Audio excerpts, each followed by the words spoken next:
All right, welcome to this class on Greco-Roman archaeology. Last time I did put this up, but I wanted to put it up here again just to give you an idea of the scope. Actually, our scope is much bigger than this because I'm allowing you to look at Greek and Roman sites throughout the Greek and Roman world. But we are going to focus upon, much of our discussions will focus upon how to do archaeology as well as the archaeology related to the New Testament, just to give us a focus. All right, so I thought that might be something that people would be interested in. And of course, here's the guy I call the patron saint of archaeologists, my buddy, Indiana Jones, Dr. Jones. And I am from Indiana. My name is not Jones, it's John, so Indiana John, perhaps I am.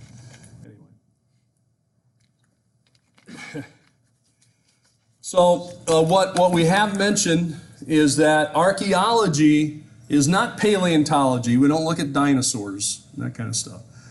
Everything has to be related to humans. Now, if there was a human that made a tool to kill a dinosaur, well, then that could be archaeology. But if it's just the dinosaur bones, that's paleontology. Okay, so the key here is that it's ancient things, ancient materials, ancient cultures that relate to human beings. So as I mentioned last time, I have 5 degrees currently. I don't intend on getting any more unless I'm forced to. But one of them is a Master of Arts in Near Eastern Antiquities.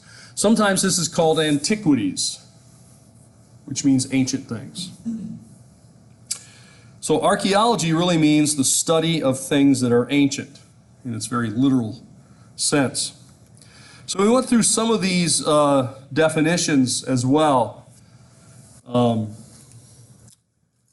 look at these definitions. They focus upon the remains of past human life and activities, right? That's the first one. Second one I kind of like, study of durable rubbish. This focuses upon the key. There's a lot of stuff that people did in the past, a lot of things they left behind, but not all of it survives. All right, so when we were out there Saturday digging, we were finding what humans left behind. Shells. Humans did not create the shells, right? That's biological. However, they gathered those snails and clams and so forth, and they cooked them, boiled them, whatever, I assume they boiled them. And then they got out the part that they wanted to eat, and then they had the shell, which they could not eat. They did not want to eat, so they threw it down. And over centuries, you get a big pile of shells. So that today, at that site, there's a clearing, and you see that not much grows there, even though everything else is overgrown. Not there. Why? Because all those shells. It's hard to get for the plants to get nutrients. It's hard for things to grow there. And then, of course, it makes kind of a pasture, and then they have cows, and the cows help keep down some of the stuff as well. The systematic recovery, analysis, and interpretation of surviving evidence of human activity. Well, you can see a lot of these are very similar, but I like that one because it says it's systematic. It says there's analysis. It says there's interpretation. One thing that Indiana Jones never does, well, does very, very little of, is paperwork. He does have a notebook in one of the things that mainly he's written down some clues, you know. Was it his dad's notebook?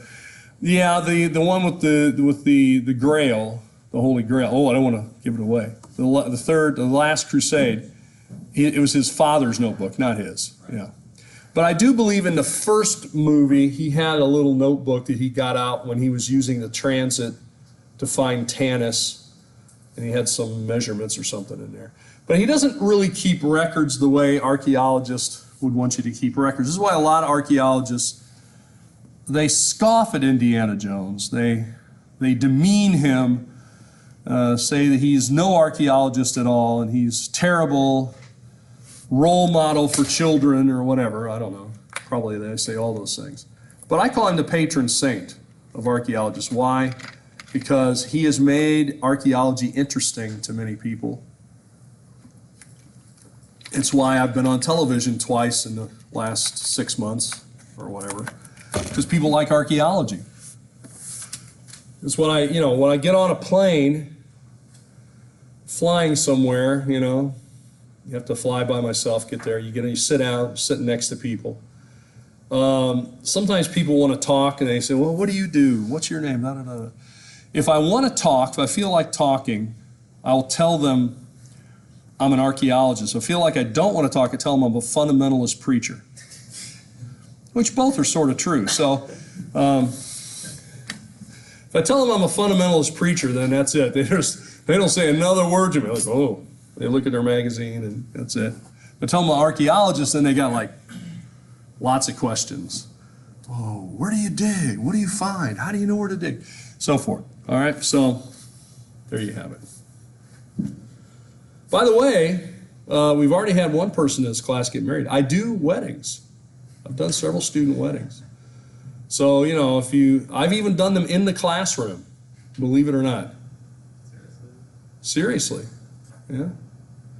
I married 2 students during a break between classes.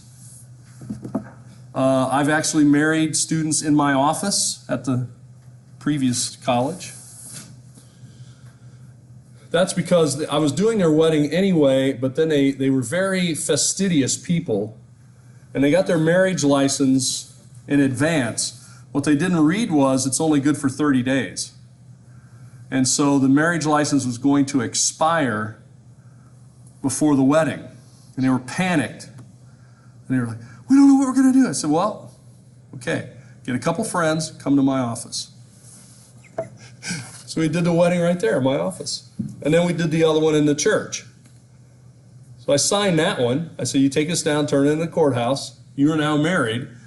We'll do the one in the church, for everybody. You don't have to tell anybody we did this, but this way you don't have to get another light, because they were really panicked. So, it's simple. I mean, you don't need all these accoutrements and, ceremonies and ceremonial ablutions to get married. You really need 2 people. Here's the bare minimum, and I've done it this way. You need 2 people that want to get married, who have a license, okay, a legal license. You have someone to perform the marriage, that's me, and you need 2 other people to be a witness that'll sign the form. And you do it, you want to marry her? Yeah. You want to marry him? Yeah. All right, sign this, you're married. I mean, you don't have to do a lot of other stuff. The other stuff is just, that's just things we've added, Anyway, so I won't go into all of it, but yeah, I've done, oh boy, I don't know how many over the years, 8 or 10. I haven't done any since I've been to Florida, though, because people don't know I'm doing it. They don't know me yet. It's a much bigger place, so, everybody wants a Disney wedding. I could put on Mickey Mouse ears or something and do one. I've never done that. I've done them outside. I've done them inside. I did one on a dock. I've had students who met on trips that I've given. I've done study tours and excavations, and they meet, and then they later get married. So this might be another reason to go on the excavation. Not pointing any fingers at anyone.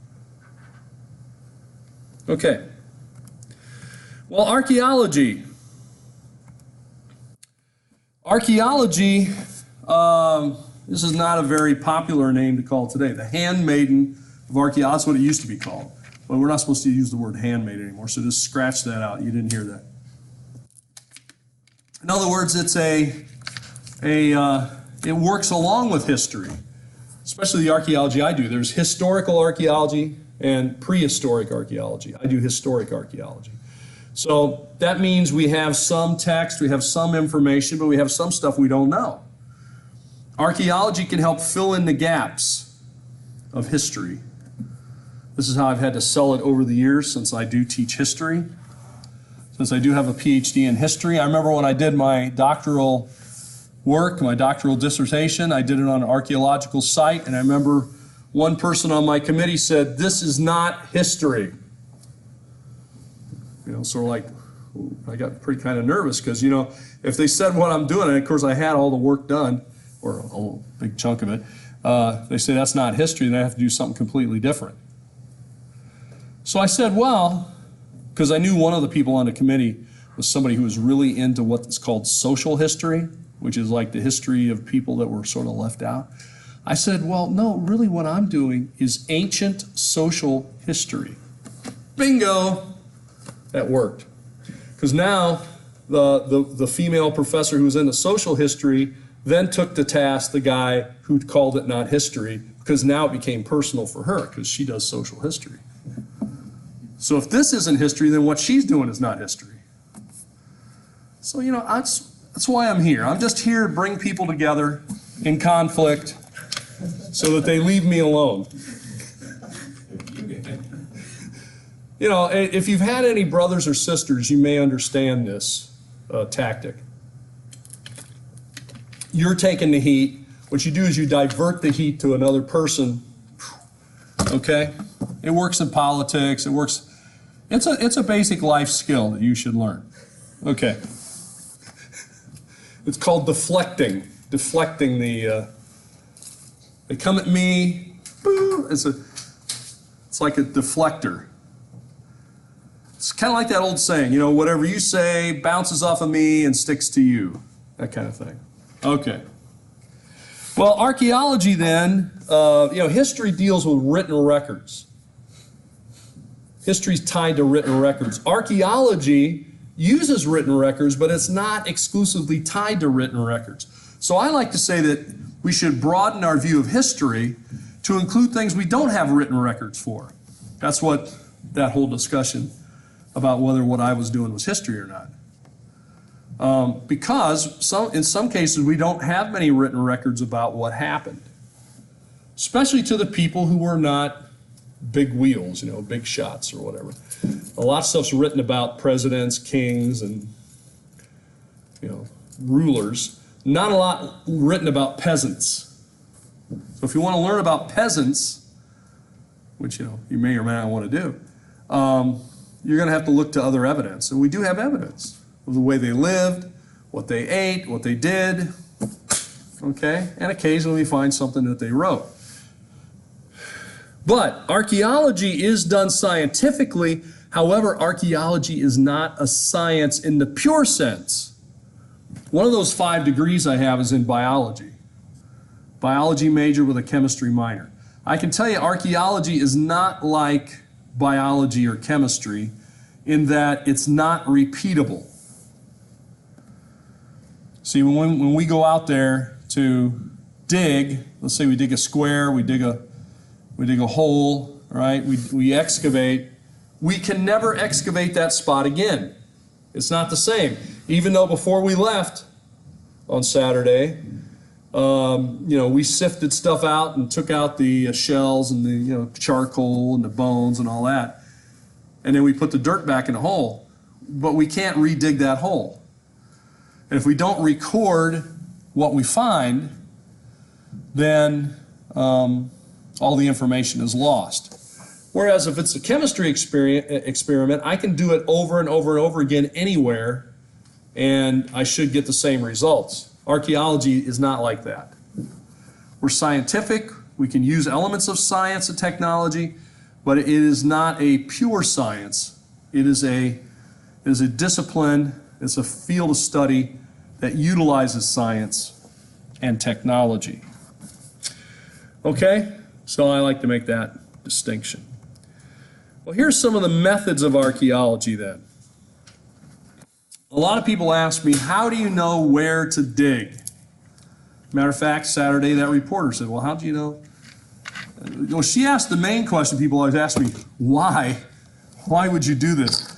I don't know if some of you guys really heard her, but she said, like, okay, how long have you been doing this? Well, you know, we start coming out here in October.